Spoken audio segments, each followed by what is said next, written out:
Our loving Heavenly Father, அன்பின் பரலோக பிதாவே, it is your wonderful words, Lord. இது உம்முடைய அழகான வார்த்தைகள் It is ஆண்டவரே. thy spirit, O Lord. உம்முடைய ஆவியானவர் தாமே And we are ஆண்டவரே. all your people, O Lord. நாங்கள் எல்லாம் உம்முடைய பிள்ளைகள் அப்பா. Everyone you are in, you are loved and you are welcoming, Father. ஒவ்வொருவரையும் ஆண்டவரே நீர் நேசித்து வரவேற்கிற தேவனாக இருக்கிறீர். As Christy and I stand to preach your wonderful words, ஆண்டவரே போதகரும் நானுமாக ஆண்டவரே உம்முடைய வார்த்தைகளை சொல்லும் பொழுது give us the worthiness, Lord, to be your tools this afternoon. ஆண்டவரே உம்மால் உபயோகப்படுத்தப்படுகிற கருவியாக இருக்க எங்களை தகுதிப்படுத்தும். I cover Christy and myself under the blood of Jesus Christ, my Redeemer. ஆண்டவரே விடுவிக்கிற இயேசு கிறிஸ்துவின் இரத்தத்திற்குள்ளாக போதகரையும் என்னையும் நாங்கள் கொடுக்கிறோம். I cover the congregation under your precious blood. வந்திருக்கிற ஒவ்வொருவரையும் ஆண்டவரே உம்முடைய விலையேறப்பெற்ற இரத்தத்தினாலே மறைக்கும்படியாக Let not one of the word fall to the ground, Lord. ஒரு வார்த்தையும் தரையிலே விழாமல் ஆண்டவரே நீர் பாதுகாத்தருளும். Overcoming the powers of darkness ஆண்டவரே அந்தகாரத்தின் வல்லமைகளை மேற்கொள்ளவும், and possessing your promises, Lord. ஆண்டவரே உம்முடைய வாக்குத்தத்தங்களை சுதந்திரித்துக் கொள்ளவும் We pray this prayer in the name of our Lord and Savior Jesus Christ. இயேசு கிறிஸ்துவின் நாமத்தினாலே ஜெபிக்கிறோம் அன்பின் பரலோக பிதாவே. Today we are going to be focusing on 1 Samuel chapter 6. இன்றைக்கு நாம் 1 சாமுவேல் 5ஆம் அதிகாரத்திற்கு நேராக நம்முடைய கவனத்தை We have been going through a series of the book of Samuel. நாம் 1 சாமுவேல் புத்தகத்திலிருந்து தொடர்ச்சியாக பார்த்து வருகிறோம். Verse 1, after the Philistines had captured the ark of God, they took it from Ebenezer to Ashdod. பெலிஸ்தர் தேவனுடைய பெட்டியை பிடித்து அதை எபனேசரிலிருந்து அஸ்தோத்திற்கு கொண்டு See, போனார்கள். very quickly, if you look at Ebenezer there in the map, it is here, this place which is Ebenezer. வேகமாக நீங்கள் அந்த வரைபடத்தில் எபனேசர் எங்கே இருக்கிறது என்று பார்த்தால் அங்கே இருக்கிறது. They take the ark to Ashdod. அங்கே கர்த்தருடைய பெட்டி அங்கே இருந்து அவர்கள் அஸ்தோத்திற்கு எடுத்து The point செல்கிறார்கள். is, they take it as far away as possible from Israel. அவர்கள் இஸ்ரவேலிலிருந்து அதை எவ்வளவு தொலைவாக எடுத்து செல்ல முடியுமோ அவ்வளவு தூரம் எடுத்து And சென்றார்கள். what do these people do? So அந்த ஜனங்கள் என்ன They செய்தார்கள்? take the ark of the covenant of God and they set him in the temple of Dagon. அவர்கள் கர்த்தருடைய பெட்டியை எடுத்து சென்று தாகோனின் கோவிலிலே வைத்து விட்டார்கள். And there something remarkable happens. So அங்கேதான் அடுத்து ஒரு முக்கியமான காரியம் நடக்கிறது. Let me read from verse 3 onwards. 3ஆம் வசனத்திலிருந்து நான் வாசிக்கிறேன். The people of Ashdod wake up early in the morning. அங்கே அந்த ஊர் அஸ்தோத் மக்கள் மறுநாள் காலமே எழுந்திருந்து And வந்தபோது what do they find? அங்கே என்ன அவர்கள் They பார்த்தார்கள்? find this god Dagon fallen face down before the ark of the covenant. இதோ தாகோன் கர்த்தருடைய பெட்டிக்கு முன்பாக தரையிலே முகங்குப்புற விழுந்து கிடந்ததை கண்டார்கள். The people are astonished. அந்த ஜனங்கள் So ஆச்சரியப்பட்டார்கள். they take the god Dagon and they put him back in his place. அவர்கள் சென்று தாகோனை எடுத்து மறுபடியும் அதன் ஸ்தானத்தில் நிறுத்தினார்கள். The very next day, அதன் மறுநாள் காலமே once again the same thing happens. மறுபடியும் அதே காரியம் நடக்கிறது. But here the Bible gives us a very good detail. So இங்கே வேதாகமம் ஒரு நல்ல ஒரு காரியத்தை I குறிப்பிடுகிறது. want to focus on that detail. அந்த ஒரு காரியத்திலே நான் கவனம் செலுத்த விரும்புகிறேன். How big do you think a threshold will be for a door? So அந்த வாசற்படி அந்த நிலை எவ்வளவு பெருசாக இருக்கும்னு It will நினைக்கிறீங்க? probably be a few inches, isn't it? So அது ஒரு சின்ன இன்ச் தான் இருக்கும். But look what the Bible says. So இங்கே வேதாகமம் என்ன சொல்கிறதுன்னு பாருங்க. I'm going to read from verse 4. 4ஆம் வசனத்திலிருந்து நான் But the வாசிக்கிறேன். following morning, அவர்கள் மறுநாள் காலமே when they rose, எழுந்திருந்து வந்தபோது there was Dagon fallen on his face on the ground before the ark of the Lord. இதோ தாகோன் கர்த்தருடைய பெட்டிக்கு முன்பாக தரையிலே முகங்குப்புற விழுந்து கிடந்ததும் அல்லாமல் His heads and hands were broken. தாகோனின் தலையும் அதன் 2 கைகளும் And where were they lying? அங்க எங்கே அது கிடந்தது? The Bible says they were lying on the threshold. வேதாகமம் சொல்கிறது வாசற்படியின் மேல் உடைப்பட்டு கிடந்தது. Imagine this for a few seconds. So இதை நீங்கள் ஒரு சில நிமிடங்கள் யோசித்து A பாருங்கள். statue has fallen down. அங்கே ஒரு சிலை விழுந்து கிடக்கிறது. The head and hands have been broken off. அந்த தலையும் கைகளும் உடைந்து கிடக்கிறது. Where does the head and hand land? So அந்த தலையும் கைகளும் எங்கே கிடக்கிறது? It lands on the threshold. அது அந்த வாசற்படியின் மேல் கிடக்கிறது. The point I'm making here is, நான் இங்கே சொல்ல வர காரியம் it என்னவென்றால், is remarkable that the hand and head can land on a thin piece of threshold as the Bible talks to us இங்கே about. ஒரு சின்ன இடமான அந்த வாசற்படியிலே அந்த தலையும் கை கால்களும் கிடக்கிறது. The point the Bible is making to us is this. So வேதாகமம் சொல்ல வருகிற காரியம் என்னவென்றால், What was happening in the temple of Dagon இங்கே தாகோனின் கோவிலில் நடக்கிற காரியம் என்னவென்றால், was not something accident or by fluke.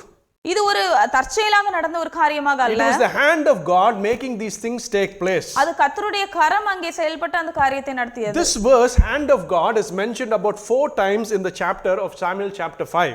இங்கே சாமுவேல் 5ஆம் அதிகாரத்திலே பார்க்கிறோம் கர்த்தருடைய கரம் என்ற வார்த்தை 5 முறை வருகிறது. Here we see the hand of God mentioned in 3 places in this chapter. So இந்த அதிகாரத்திலே 3 இடத்திலே கர்த்தருடைய கரத்தை குறித்து நாம் In பார்க்கிறோம். verse 6, 6ஆம் the வசனத்திலே Bible says the hand of God was heavy upon the people of Ashdod. இங்கே வேதாகமம் சொல்கிறது அஸ்தோத் ஊராரை பாழாக்கும்படிக்கு கர்த்தருடைய கை அவர்கள் மேல் பாரமாய் இருந்தது. In verse 7 the Bible says God's hand was heavy upon Dagon and the people. 7ஆம் வசனத்திலே நாம் பார்க்கிறோம் இஸ்ரவேலின் தேவனுடைய கை நமது மேலும் நம்முடைய தேவனாகிய தாகோனின் மேலும் கடினமாய் In இருக்கிறபடியால். verse 9 the Bible says that even the Lord's hand was against the city of Gath, the next city. 9ஆம் வசனத்திலே பார்க்கிறோம் கர்த்தருடைய கை அந்த பட்டணத்தின் மேல் மகா உக்கிரமாக இறங்கினது. I have a question for you. நான் உங்களுக்காக ஒரு கேள்வியை வைத்திருக்கிறேன். Why was the hand of God heavy upon the Philistines? ஏன் கர்த்தருடைய கை பெலிஸ்தியர்களின் மேல் பாரமாய் We know இருந்தது? the story very well. இந்த கதை நம்ம எல்லாருக்கும் நன்றாக But தெரியும். here is a challenge question for you. ஆனால் இங்கே ஒரு சவாலான கேள்வி இருக்கிறது. So what God was doing here is he was afflicting the Philistines with a purpose. So ஆண்டவர் இங்கே என்ன சொல்கிறார்? பெலிஸ்தியர்களை அவரை வாதிப்பதற்கான ஒரு காரணம் இருந்தது. Because if you read through chapter 5 something happens. நீங்கள் அந்த 5ஆம் அதிகாரத்தை வாசிக்கும் பொழுது சில காரியம் As நடக்கிறது. all of these astonishing things happened with the ark of God being in Philistine. இங்கே இந்த பயங்கரமான காரியங்கள் கர்த்தருடைய பெட்டி பெலிஸ்தியர்களின் தேசத்தில் இருக்கும் பொழுது The நடக்கிறது. Bible says that the people were afflicted with tumors. வேதாகமம் சொல்கிறது அங்கே ஜனங்கள் மூலவியாதியினால் The Bible வாதிக்கப்பட்டார்கள். says that rats invaded the land. அங்கே எலிகள் அந்த தேசத்திலே வந்து விட்டது. Here is God afflicting the Philistines. So இங்கே ஆண்டவர் பெலிஸ்தியர்களை வாதிக்கிறார். God wants the ark to be where? ஆண்டவர் அந்த தேவனுடைய கர்த்தருடைய பெட்டி எங்கே இருக்க வேண்டும் என்று விரும்பினார்? Where does he want the ark to be? ஆண்டவர் கர்த்தருடைய பெட்டி எங்கே இருக்க வேண்டும் என்று விரும்பினார்? Where should the ark be? It should be in the temple of God. Why is the ark in Israel, in Philistine? ஏன் கர்த்தருடைய பெட்டி கர்த்தருடைய இடத்திலே இல்லாமல் பெலிஸ்தியர்களின் தேசத்தில் இருக்கிறது? Who makes that silly decision to take the ark from Israel to the Philistines? அந்த முடிவை எடுத்து இஸ்ரவேலிலிருந்து பெலிஸ்தியர்களின் தேசத்திற்கு அதை எடுத்துக்கொண்டு The சொல்லுவதற்கு people make a foolish decision in chapter 4. ஒரு முட்டாள்தனமான முடிவை அந்த 4ஆம் அதிகாரத்திலே அந்த ஜனங்கள் They think if எடுத்துக்கொண்டார்கள். they take the ark of covenant, they take God along with it. So அவங்க நினைத்தார்கள் கர்த்தருடைய பெட்டியை எடுத்து சொல்லும் பொழுது அவர்கள் கர்த்தரை அந்த We read very clearly today. நாம் தெளிவாக இன்றைக்கு We வாசித்தோம். saw in the Bible நாம் வேதாகமத்திலே when பார்த்தோம். God gives an instruction to Moses to create the ark of the covenant, தேவன் மோசேயிடத்திலே அங்கே கர்த்தருடைய உடன்படிக்கை பெட்டியை உருவாக்க he gives him சொன்னபொழுது the dimensions and all of that. அதனுடைய எல்லா அந்த அளவுகோலையும் ஆண்டவர் சொல்கிறார். And in verse 25, Exodus 25 verse 22. அங்கே யாத்திராகமம் 25ஆம் அதிகாரம் 22ஆம் வசனத்தில் Let me read it to you. அதை நான் உங்களுக்காக வாசிக்கிறேன். Above the cover, between the two cherubims that are over the ark of the covenant of law, I will meet you and I will give you my commands for the Israelites. அங்கே நான் உன்னை சந்திப்பேன், கிருபாசனத்தின் மீதிலும் சாட்சி பெட்டியின் மேல் நிற்கும் 2 கேருபீன்களின் நடுவிலும் இருந்து நான் இஸ்ரவேல் புத்திரருக்காக உனக்கு கற்பிக்க போகிறவைகள் எல்லாம் does not dwell in the ark of the covenant. ஆண்டவர் அங்கே கர்த்தருடைய பெட்டியிலே அவர் வாசம் He said பண்ணவில்லை. he will meet them at that point. ஆண்டவர் சொன்னார் அந்த இடத்திலே நான் உன்னை சந்திப்பேன். Numbers 7:89. அங்கே 7ஆம் அதிகாரம் 87ஆம் வசனம். When Moses entered the tent of the meeting to speak with the Lord, he heard the voice speaking to him from between the 2 cherubims on the ark of the covenant. அங்கே மோசே தேவனுடைய சமூகத்தில் ஆசரிப்பு கூடாரத்தில் செல்லும் பொழுது அவன் அந்த 2 கேருபீன்களின் மத்தியிலே ஆண்டவர் அங்கே அவனோடு பேசினதை கேட்டார். These are important details I want you to understand. இதுதான் சில முக்கியமான காரியங்களை நீங்கள் அறிந்து கொள்ள வேண்டும் என்று நான் Because விரும்புகிறேன். there's a point I'm going to land behind it. So நான் சொல்ல வருகிற இதன் பின்னாக சொல்ல வருகிற கருத்து என்னவென்றால் God does not dwell in the ark of the covenant. ஆண்டவர் அந்த கர்த்தருடைய உடன்படிக்கை பெட்டியில் வாசம் He பண்ணவில்லை. promised Israel to speak to them through it. ஆண்டவர் அதன் மூலமாக இஸ்ரவேல் ஜனங்களோடு பேசுவேன் என்று சொன்னார். But where is the ark of the covenant now? ஆனால் கர்த்தருடைய பெட்டி இப்பொழுது எங்கே இருக்கிறது? It is in the land of the Philistines. அது பெலிஸ்தியர்களின் தேசத்திலே இருக்கிறது. Not in Israel where it needs to be. இஸ்ரவேலிலே அது எங்கே இருக்க வேண்டுமோ அந்த இடத்திலே இருக்கிறது. Because if the ark of the covenant was not in Israel, God could not speak to his people. ஏனென்றால் இஸ்ரவேல் தேசத்தில் கர்த்தருடைய பெட்டி இல்லை என்றால் தேவனால் இஸ்ரவேல் ஜனங்களோடு பேச முடியாது. Israel made a few assumptions. இஸ்ரவேல் ஜனங்கள் இவ்வாறாக புரிந்து கொண்டார்கள். They thought if they took the ark of the covenant, God will be with them. அவர்கள் நினைத்துக் கொண்டார்கள் கர்த்தருடைய பெட்டியை எடுத்துக்கொண்டு வரும் பொழுது கர்த்தர் அவர்களோடு இருப்பார் என்று. Now here is a point I want you to take from all of this detail. So இந்த எல்லா காரியங்களிலிருந்து நீங்கள் எடுத்துக்கொள்ள வேண்டிய காரியம் என்னவென்று நான் விரும்புகிறேன் என்றால் Many a times in our Christian life, நம்முடைய கிறிஸ்தவ வாழ்க்கையில் அநேக நேரங்களில் particularly when it comes to God, அது கர்த்தரை குறித்து வருகிற அந்த நேரத்தில் we make many assumptions. அநேக நேரத்தில் நாமாகவே சில காரியங்களை How நினைத்துக் many கொள்கிறோம். of you have sat here in church எத்தனை பேர் இங்கிருந்து இப்போ ஆலயத்தில் உட்கார்ந்து கொண்டு who sometimes wake up in the morning சில நேரங்களில் காலையில் எழுந்து and randomly open your Bible வேதாகமத்தை பொதுவாக திறந்து and the very first verse you see, you think that verse is for you as a promise? அந்த திறந்த உடனே வருகிற வசனம் தான் நமக்கு வருகிற வசனம் என்று How வாசிக்கிறோம். many of you have done that? எத்தனை பேர் நீங்கள் அவ்வாறு செய்திருக்கிறீர்கள்? All of the words written here are for you only. So வேதாகமத்தில் எழுதப்பட்டிருக்கிற எல்லா வார்த்தைகளும் உங்களுக்காக தான். But how many of you have done that, opening the Bible and taking a random verse? நீங்க எத்தனை பேர் அப்படி நினைத்திருக்கீங்க? எடுத்தோனே கண்ணலப்பட்ட வசனத்தை And you வாசிச்சு say, God is speaking to me today. ஆனா அதுக்கு அப்புறம் சொல்றது ஆண்டவர் இந்த வசனத்தை கொண்டு எனக்கு பேசினார். I am not belittling you. நான் உங்களை குறைவாக சொல்லவில்லை. I want to make you understand a few things. நீங்கள் சில காரியங்களை அறிந்து கொள்ள நான் விரும்புகிறேன். See, you can't twist God's arm to function according to how you want him to function. நீங்கள் ஆண்டவருடைய கரத்தை நீங்களாகவே வளைத்து அவர் உங்களுக்கு என்ன செய்யணும்னு விரும்புறாரோ அதை அவர் செய்வார் என்று நினைக்க கூடாது. That is what Israel did. They were twisting God's arm and they took the ark of covenant thinking he will give them the victory. அவர்தான் இஸ்ரவேல் ஜனங்கள் செய்தார்கள். அவர்கள் கர்த்தருடைய கரத்தை வளைத்து அந்த பெட்டியை எடுத்து செல்வதன் மூலமாக ஆண்டவர் அவர்களுக்கு வெற்றியை கொடுத்தார். See, we make such assumptions in our Christian lives many a times. நாமாகவே சில காரியங்களை நினைத்துக்கொண்டு செய்தது நம்முடைய கிறிஸ்தவ வாழ்க்கையில் अनेक நேரம். Israel made the same mistakes. இஸ்ரவேல் ஜனங்கள் அதே தவறை தான் செய்தார்கள். See, sometimes in our Christian lives we too put God in the wrong place. பாருங்கள், சில நேரங்களில் நாம் கிறிஸ்தவ வாழ்க்கையில் நாமும் கூட கடவுளை எடுத்து தவறான இடத்திலே வைத்து விடுகிறோம். Here is another question. உங்களுக்கு மற்றொரு கேள்வி இப்பொழுது. Very important question. மிகவும் முக்கியமான ஒரு கேள்வி. How high is the priority of God in your life? உங்களுடைய வாழ்க்கையிலே தேவனை எவ்வளவு உயர்ந்த இடத்திலே வைத்திருக்கிறீர்கள்? Where would you place him in terms of priority? உங்களுக்கு முக்கியத்துவத்தின் வரிசைப்படுத்தி பார்க்கும் பொழுது ஆண்டவர் எந்த இடத்திலே இருக்கிறார்? Let's say you wake up in the morning. நாம் இவ்வாறு சொல்லலாம், நீங்கள் காலையில் எழும்புகிறீர்கள். Let's say you're late for work. ஒருவேளை நீங்கள் உங்கள் வேலைக்கு லேட்டாக செல்லலாம். There are 2 or 3 things you can do. நீங்கள் அந்த நேரத்தில் ஒரு 2-3 காரியங்களை தான் செய்ய முடியும். One, maybe you can read the Bible. ஒருவேளை நீங்கள் வேதாகமத்தை வாசிக்கலாம். 2, maybe you can drink coffee. இரண்டாவது, ஒருவேளை நீங்கள் காபி குடிக்கலாம். You don't have time to do both. ஆனால் உங்களுக்கு இரண்டையும் செய்வதற்கு நேரம் இல்லை. If you do both, you will miss your train. ரெண்டையும் செய்தால் நீங்கள் உங்களுடைய ரயிலை தவற விடுவீர்கள். What would you choose? அப்பொழுது நீங்கள் எதை தேர்ந்தெடுப்பீர்கள்? I'm not saying you all will choose coffee. நான் சொல்லவில்லை நீங்கள் எல்லாரும் காஃபியை தான் தேர்ந்தெடுப்பீர்கள் என்று. But I am pointing out to you, when it comes to priorities, where do you place God? நான் இப்பொழுது சொல்ல வருகிறது என்னவென்றால், நீங்கள் தெரிந்தெடுக்க வேண்டிய ஒரு நேரம் வரும்பொழுது நீங்கள் கர்த்தரை எங்கே நீங்கள் வைக்கிறீர்கள்? God expects you to place him in the topmost priority. ஆண்டவர் நினைக்கிறார் நீங்கள் அவருடைய முக்கியத்துவத்தின் வரிசையில் முதலாவது அவரை வைக்க வேண்டும் என்று விரும்புகிறார். He wants to be first in everything. அவர் உங்களுடைய வாழ்க்கையில் எல்லாவற்றிலும் முதலில் இருக்க விரும்புகிறார். But as Christians, are we able to place the Lord in priority number 1? ஆனால் கிறிஸ்தவர்களாக நாம் நம்முடைய வாழ்க்கையில் ஆண்டவரை நம்முடைய முக்கியத்துவத்தின் வரிசையில் முதலாவது வைக்கிறோமா? Including myself. என்னையும் சேர்த்துதான். There are many instances in our life நம்முடைய வாழ்க்கையில் अनेक காரியங்கள் where God is the least of our priorities. ஆண்டவரை நம்முடைய முக்கியத்துவத்தின் வரிசையில் கடைசியில் வைக்கிறோம். Some of us will only read the Bible before we go to bed. நம்மில் சிலர் நம்ம தூங்குவதற்கு முன்பாக கடைசியாக வேதாகமத்தை வாசிக்கிறோம். That is, even when lying down in the bed we will try and read the Bible. அதுவும் சில நேரங்களில் படுத்துக்கொண்டே வேதாகமத்தை வாசிக்க முயற்சி செய்யலாம். Half we will be reading and then we will fall asleep. ஒரு பாதியை வாசித்துவிட்டு அப்படியே தூங்கி விடலாம். You have got your priorities wrong. So உங்களுடைய முக்கியத்துவத்தை நீங்கள் தவறாக God is in the wrong place in your life. உங்களுடைய வாழ்க்கையில் தவறான இடத்திலே ஆண்டவரை வைத்திருக்கிறீர்கள். Because just like the ark of the covenant was a wrong place in the land of Philistines. இது எப்படி கர்த்தருடைய பெட்டி தவறான இடத்தில் பெலிஸ்தர்களின் தேசத்தில் இருந்ததோ அப்படியே. Sometimes in our life too, God is in the wrong place. நம்முடைய வாழ்க்கையிலும் சில நேரங்களில் தேவனை நாம் தவறான இடத்தில் வைத்திருக்கிறோம். And when God is in the wrong place, he doesn't like it. ஆண்டவர் தவறான இடத்திலே வைக்கப்பட்ட பொழுது ஆண்டவர் அதை விரும்பவில்லை. God wants to come back to the right place. ஆண்டவர் மீண்டுமாக அவர் சரியான இடத்திலே வைக்கப்பட விரும்புகிறார். Are you able to give God the right place? ஆண்டவருக்கு உங்களால் சரியான இடத்தை கொடுக்க முடியுமா? Let catch these words. நாம் இந்த வசனத்தை பிடித்துக்கொள்வோம். In your Christian life, உங்களுடைய கிறிஸ்தவ வாழ்க்கையில் when God is in the right place, ஆண்டவர் சரியான இடத்தில் இருக்கும் பொழுது, that is when he speaks to you. அப்பொழுதுதான் அவர் உங்களோடு பேசுவார். That is when he speaks to you. அப்பொழுதுதான் அவர் உங்களோடு பேசுவார். Hallelujah. Hallelujah. The ark of the covenant of God was in the land of the Philistines. அங்க பெலிஸ்தர்களின் தேசத்தில் கர்த்தருடைய பெட்டி இருந்தது. In the wrong place. அது தவறான இடத்தில் இருந்தது. He could not speak to the nation Israel from there. அவருக்கு இஸ்ரவேல் ஜனங்களோடு அங்கே இருந்து பேச முடியவில்லை. God had to come to the right place to speak to the nation Israel. ஆண்டவர் சரியான இடத்திற்கு வந்து அங்கே இஸ்ரவேலரோடு பேச விரும்பினார். Do you want God's counsel in your life? உங்களுடைய வாழ்க்கையில் தேவனுடைய ஆலோசனையை பெற விரும்புகிறீர்களா? Do you want to know what is the right decision to make in your life? சரியான ஒரு முடிவு நான் எப்படி எடுக்க வேண்டும் என்னுடைய வாழ்க்கையில் என்று விரும்புகிறீர்களா? Do you want the Lord to guide all of your choices in your life? உங்களுடைய வாழ்க்கையின் எல்லா தேர்ந்தெடுப்புகளிலும் கர்த்தர் இருக்க வேண்டும் என்று விரும்புகிறீர்களா? Are you asking God many questions? நீங்கள் ஆண்டவரிடத்தில் பல கேள்விகளை கேட்கிறீர்களா? Lord, why do I not have a job still? ஆண்டவரே, எனக்கு இன்னும் ஏன் வேலை கிடைக்கவில்லை என்று நினைக்கிறீர்களா? Lord, why is the state of my children like this? ஏன் என்னுடைய குழந்தைகளின் நிலைமை இவ்வாறாக இருக்கிறது? You may have many questions that you are asking God. ஒருவேளை நீங்கள் अनेक கேள்விகளை ஆண்டவரிடத்தில் கேட்கலாம். And you might be feeling God is not answering your questions. நீங்கள் ஒருவேளை நினைக்கலாம் ஆண்டவர் உங்களுடைய கேள்விகளுக்கு பதில் கொடுக்கவில்லை I என்று. want you to check your life today. நான் உங்களுடைய வாழ்க்கையை நீங்கள் சோதிக்க என்று I விரும்புகிறேன். want you to check your life by this one simple test.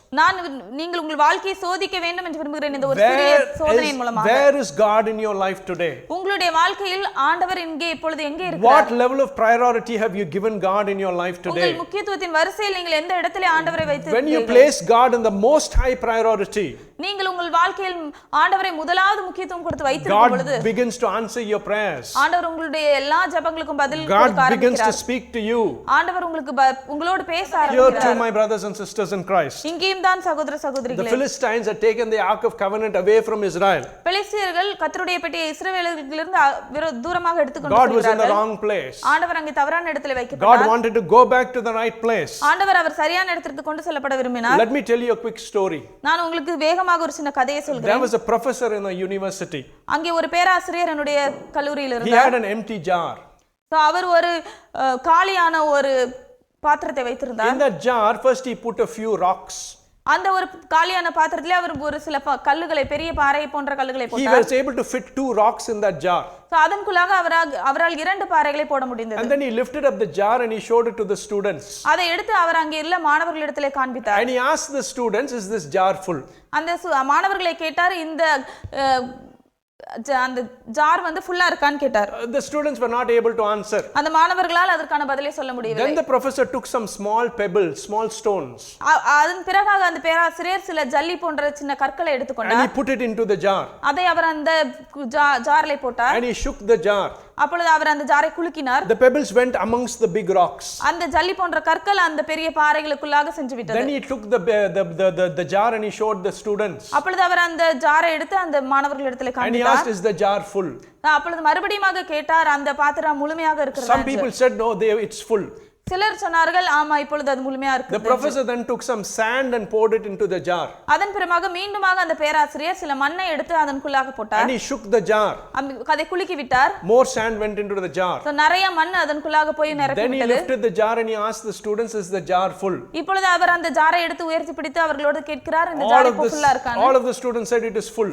எல்லா மாணவர்களும் சொன்னார்கள், இப்பொழுது அது ஃபுல்லாக இருக்கிறது. Finally he took some water and he poured it into the jar. கடைசியாக அவர் எடுத்து சில தண்ணியை எடுத்து அந்த ஜார்ல ஊத்தினார். And the water also was able to fill into the jar. அந்த தண்ணீரும் அங்கே உள்ளே சென்று நிரம்பி What விட்டது. is the point I'm making with this example to you? இந்த ஒரு உதாரணத்தின் மூலமாக நான் சொல்ல வருகிற காரியம் If என்னவென்றால், you had filled the jar up with water first, நீங்கள் அங்கே தண்ணியை கொண்டு அந்த முதலாவது நிரப்பினால், would the professor been able to put the stones into it? அந்த பேராசிரியரால் அங்கே அதற்குள்ளாக அந்த பெரிய கல்லை போட முடியுமா? What will happen? The water will overflow. என்ன நடக்கும்? அந்த தண்ணீர் சிந்திவிடும். If he had filled the jar with sand, would he have been able to put the rocks into the jar? அங்கே மண்ணால் அவர் அந்த முழுவதாக நிரப்பி இருந்தால் அவரால் கல்லை போட முடியுமா? There wouldn't have been any space. The sand would have covered the jar totally. அங்கே இடம் இருக்காது, அந்த கல்லை போட முடியாது. The point I'm making to you is this. நான் சொல்ல வருகிற காரியம் என்னவென்றால், In your life, உங்களுடைய வாழ்க்கையில் if you are that jar, நீங்கள் அந்த ஒரு ஜாராக இருப்பீர்கள் if you என்றால், fill that jar up with sand, நீங்கள் அதை மண்ணால் போட்டு நிரப்பி இருப்பீர்கள் and என்றால், sand may be all your priorities in life, உங்களுடைய வாழ்க்கையின் மிக முக்கியமாக காரியமாக மண்கள் இருக்கலாம். your job,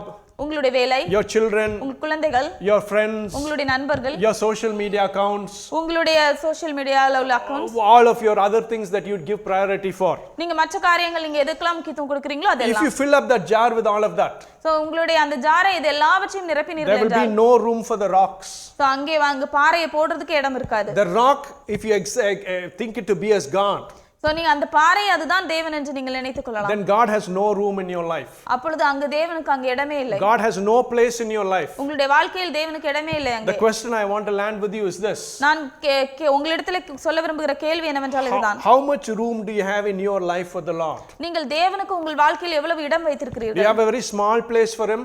ஆண்டவருக்கு நீங்கள் ஒரு சின்ன இடம் தான் Do you வைத்திருக்கிறீங்களா? go to Him only when you need something from Him? உங்களுக்கு ஆண்டவர் தேவைப்படும் பொழுது மட்டும் அவரை எடுத்து யூஸ் God பண்றீங்களா? must be the priority in your life. ஆண்டவர் தான் உங்களுடைய வாழ்க்கையில் முக்கியமானவராக When இருக்க you வேண்டும். place Him as a priority in your life, நீங்கள் ஆண்டவரை உங்கள் வாழ்க்கையில் முக்கியமாக He வைக்கும் has பொழுது promised you ஆண்டவர் உங்களுக்கு வாக்குத்தத்தம் that all of கொடுத்திருக்கிறார். these other things that you run chasing after, நீங்கள் அந்த மற்ற எல்லா காரியங்களும் நீங்கள் ஓடி செல்கிற எல்லா காரியங்களும் God says He will give it to you by default. அது எல்லாவற்றையும் அவர் உங்களுக்கு கூட கொடுப்பார். That is why the Bible says, எனவே தான் வேதாகமம் சொல்கிறது, seek ye first the kingdom of the Lord, முதலாவது தேவனையும் அவருடைய ராஜ்யத்தையும் and தேடுங்கள், all these things will be added unto you. அப்பொழுது இவைகள் எல்லாம் உங்களுக்கு கூட But கொடுக்கப்படும். many a times we run after all of these other things. அநேக நேரங்களில் நாம் மற்ற இந்த பிற காரியங்களுக்கு பின்பாக We செல்கிறோம். don't give God the priority. ஆண்டவருக்கு நாம் முக்கியத்துவம் I கொடுப்பதில்லை. want you to take one point today home.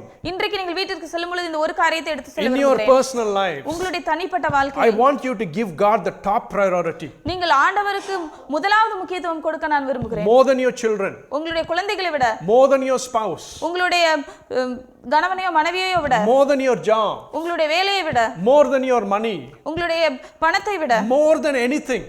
எல்லாவற்றையும் விட, If you give God the priority, நீங்கள் ஆண்டவருக்கு முக்கியத்துவம் கொடுக்கும் the பொழுது Bible promises that your life will be a blessed life. வேதாகமம் சொல்கிறது உங்களுடைய வாழ்க்கை ஆசீர்வாதமான வாழ்க்கையாக There are many இருக்கும். examples of that, my brothers and sisters in Christ. அநேக உதாரணங்கள் வேதாகமத்தில் சகோதர Don't சகோதரிகளே. keep God in the wrong place in your life.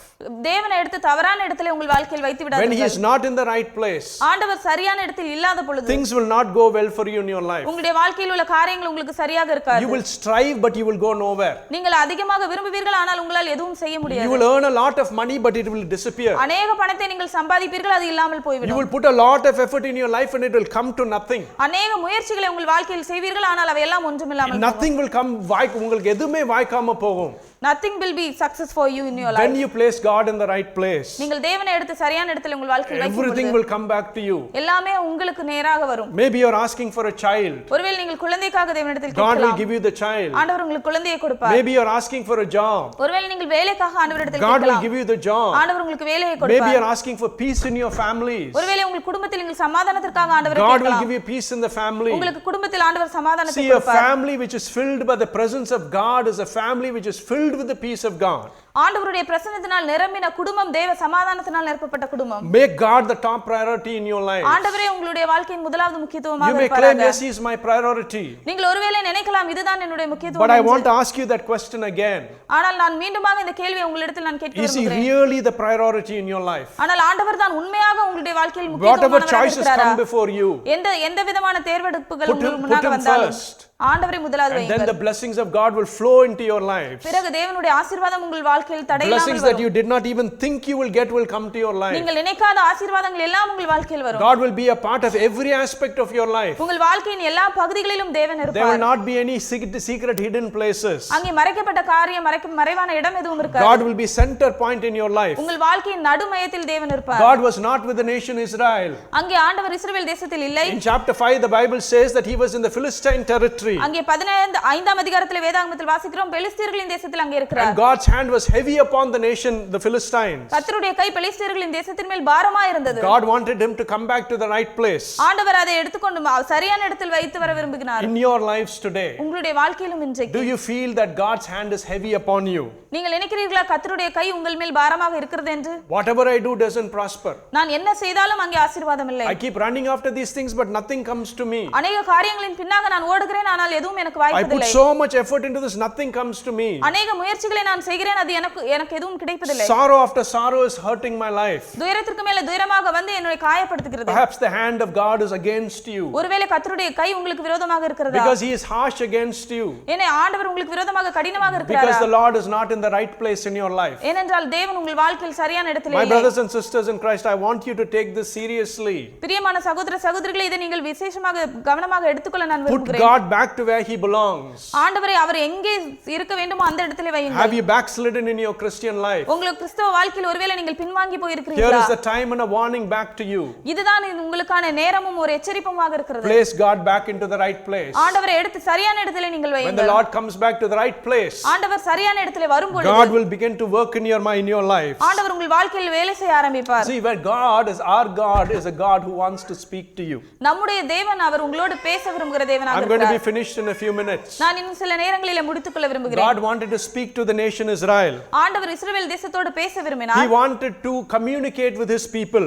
அவர் அவருடைய ஜனங்களோடு அவர் தொடர்பு கொள்ள விரும்பினார். But he was not in Israel, he was in the Philistine territory. ஆனால் அவர் இஸ்ரவேலில் இல்லை, அவர் பெலிஸ்தரின் தேசத்தில் இருக்கிறார். There is a beautiful verse in the New Testament. புதிய ஏற்பாட்டிலே ஒரு அழகான வசனம் இருக்கிறது. All of you know this verse. இந்த வசனம் உங்கள் எல்லாருக்கும் You தெரியும். would have heard many sermons about this verse. நீங்கள் அநேக பிரசங்கங்களில் இந்த வசனத்தை But I கேட்டிருக்கலாம். want you to catch one word that you might have missed. ஆனால் இந்த இடத்திலே ஒரு சின்ன வார்த்தையை நீங்கள் தவற விட்டிருக்கலாம், அதை நீங்கள் பிடித்துக்கொள்ள நான் In the New விரும்புகிறேன். Testament, இந்த புதிய ஏற்பாட்டிலே in John chapter 10 verse 27, யோவான் 10ஆம் அதிகாரம் 27ஆம் the வசனம் Lord Jesus Christ says, இயேசு கிறிஸ்து இவ்வாறாக சொன்னார், my sheep என்னுடைய ஆடுகள் listen to my voice, என் சத்தத்துக்கு செவி கொடுக்கிறது, I know them நான் அதை அறிந்திருக்கிறேன், and they follow me. அவைகள் என்னை What is பின்பற்றுகிறது. it saying? My sheep என் ஆடுகள் listen to my voice, என் சத்தத்திற்கு செவி கொடுக்கிறது, I know them, நான் அவைகளை அறிந்திருக்கிறேன், and they follow me. அவைகள் என்னை பின் செல்கிறது. You might have heard many sermons about my sheep listening to my voice. நீங்கள் ஒருவேளை அநேக செய்திகளில் இவ்வாறு கேட்டிருக்கலாம், என் ஆடுகள் என் சத்தத்துக்கு செவி That is கொடுக்கிறது. true. அது உண்மைதான். But you might have missed the word which says I know them. ஆனால் நீங்கள் ஒருவேளை இந்த வார்த்தையை தவற விட்டிருக்கலாம், என்னவென்றால் நான் அவைகளை I அறிந்திருக்கிறேன். want to just spend a few moments on those three words, I know them. நான் இங்கே சில நிமிடங்கள் நீங்கள் அந்த வசனத்திலே உங்கள் நேரத்தை செலவழிக்க விரும்புகிறேன். நான் அவைகளை அறிந்திருக்கிறேன். What is God telling his people? ஆண்டவர் அவருடைய ஜனங்களுக்கு என்ன சொல்கிறார்? He's saying I know you. ஆண்டவர் சொல்கிறார், நான் உன்னை அறிந்திருக்கிறேன். What does he mean? What does the Lord Jesus mean when he says I know you? ஆண்டவர் நான் உன்னை அறிந்திருக்கிறேன் என்று சொல்லும் பொழுது அதன் மூலமாக அவர் என்ன சொல்கிறார்? He may know Sister Aruna by name. ஆண்டவர் ஒருவேளை அருணா சகோதரி அவருடைய பெயர் சொல்லி அறிந்திருக்கலாம். Is that what God means by saying Aruna I know you? So அதுதான் ஆண்டவர் சொல்றாரா நான் உன்னை அறிந்திருக்கிறேன் என்று சொல்லும் பொழுது? Or God may know where you live. ஆண்டவருக்கு தெரியும் நீங்கள் எங்கே வாழ்கிறீர்கள் என்று. He knows Tamil sister lives in the city center. ஆண்டவருக்கு தெரியும் தமிழ் சிஸ்டர் சிட்டி சென்டர்ல இருக்கிறார்கள் என்று. Is that what what the Bible means when he says I know Tamil sister? இதுதான் ஆண்டவர் சொல்றாரா I know நான் உன்னை அறிந்திருக்கிறேன் தமிழ் சிஸ்டர்னு சொல்லும் பொழுது? Probably God may say he knows Gideon. ஒருவேளை ஆண்டவருக்கு கிதியோன் சகோதரரை தெரியும். God may know that he cooks biryani very well. ஆண்டவருக்கு ஒருவேளை தெரிந்திருக்கும் கிதியோன் சகோதரர் பிரியாணி நன்றாக சமைப்பார் என்று. Is that what God says when he says I know Gideon? So இதுதான் ஆண்டவர் நான் கிதியோனை அறிந்திருக்கிறேன் என்று சொல்லும் பொழுது சொல்கிறாரா? No, my brothers and sisters. இல்லை சகோதர சகோதரிகளே. When the Bible says வேதாகமம் சொல்லும் பொழுது my sheep listen to my voice, என் ஆடுகள் என் சத்தத்துக்கு செவி கொடுக்கிறது, நான் அவைகளை அறிந்திருக்கிறேன். It means he knows every circumstance in your life. அதன் அர்த்தம் என்னவென்றால் உங்களுடைய வாழ்க்கையின் ஒவ்வொரு காரியங்களையும் அவர் அறிந்திருக்கிறார். He knows the pains you are going through. நீங்கள் அங்கே சந்திக்கிற எல்லா வலிகளையும் அறிந்திருக்கிறார். He knows the worries that you are going through. நீங்கள் சந்திக்கிற கவலைகளை அறிந்திருக்கிறார். He knows the hurt you may be carrying in your heart. அவர் நீங்கள் சுமந்து கொண்டு செல்கிற காயங்களை அறிந்திருக்கிறார். He may know the sadness that is grieving your life. உங்களுடைய கவலைகள் உங்களை துக்கப்படுத்தி ஆழ்த்துகிற கவலைகளை அறிந்திருக்கிறார். He knows your needs, what you need. அவருக்கு தெரியும் உங்கள் தேவைகள் என்ன என்று. My brothers and sisters in Christ, கிறிஸ்துவுக்குள் பிரியமான சகோதர சகோதரிகளே, God knows you. ஆண்டவருக்கு உங்களை தெரியும். Don't think he doesn't know you.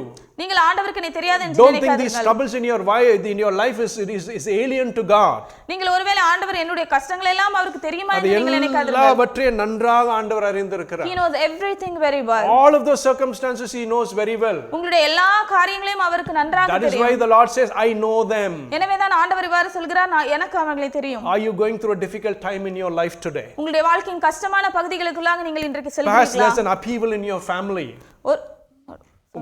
There's an upheaval in your family. ஒருவேளை உங்களுடைய குடும்பத்திலே மிகவும் கஷ்டமான நேரங்கள் இருக்கலாம். There's no peace in your family life. உங்கள் குடும்பத்தில் சமாதானம் இல்லாமல் இருக்கலாம். You find no joy in your life. உங்களுடைய குடும்பத்தில் சந்தோஷம் இல்லாமல் இருக்கலாம். Perhaps you're feeling lonely. ஒருவேளை நீங்கள் தனிமையாக உணரலாம். Perhaps you're feeling sad. ஒருவேளை நீங்கள் துக்கத்திற்குள்ளாக இருக்கலாம். Perhaps you're asking a question and saying, what am I worth?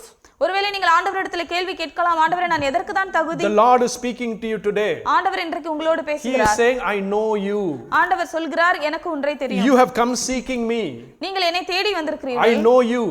எனக்கு உன்னை தெரியும். I know the time of difficulties you are going through. உங்களுடைய வாழ்க்கையிலே அந்த கஷ்டமான நேரத்திற்குள்ளாக நீ செல்வதை நான் அறிந்திருக்கிறேன். I want you to take this as an assurance today, my brothers and sisters in Christ. இதை நீங்கள் கண்டிப்பாக இன்றைக்கு எடுத்துக்கொள்ள வேண்டும் என்று விரும்புகிறேன். The Lord Jesus Christ is saying he knows every circumstance in your life. ஆண்டவர் சொல்கிறார், அவர் உங்கள் வாழ்க்கையின் எல்லா சூழ்நிலைகளையும் அறிந்திருக்கிறார். Perhaps you may have a smile on your face. ஒருவேளை உங்களுடைய முகத்திலே நீங்கள் சிரித்துக் கொண்டிருக்கலாம். But in your heart there is sadness. ஆனால் உங்களுடைய இருதயத்திற்குள்ளாக ஒருவேளை துக்கம் இருக்கலாம். God knows you. ஆண்டவர் அதை அறிந்திருக்கிறார். Perhaps you have been crying out to God, asking for him for something. ஒருவேளை நீங்கள் ஆண்டவரை நோக்கி அழுது ஜெபித்து சில காரியத்திற்காக கேட்கலாம். God is saying I know. ஆண்டவர் சொல்கிறார், எனக்கு தெரியும். He says I know. ஆண்டவர் சொல்கிறார், எனக்கு தெரியும். I know about it. எனக்கு அது தெரியும். God is not an alien to you, my brothers and sisters. ஆண்டவர் உங்களுக்கு ஏதோ ஒரு அந்நியராக இல்லை சகோதரர்களே. When you bring God and place him in the right place in your life, ஆண்டவர் எடுத்து நீங்கள் உங்கள் வாழ்க்கையின் சரியான இடத்திலே வைக்கும் God பொழுது begins to speak to you. ஆண்டவர் உங்களிடத்தில் பேச ஆரம்பிப்பார். When the ark of the covenant was returned to the nation Israel, கர்த்தருடைய பெட்டி இஸ்ரவேல் தேசத்திற்கு மீண்டுமாக வந்த we will பொழுது see that in the next chapter. அதை நாம் அடுத்த அதிகாரத்திலே பார்க்கலாம். Amazing thing begins to happen in Israel.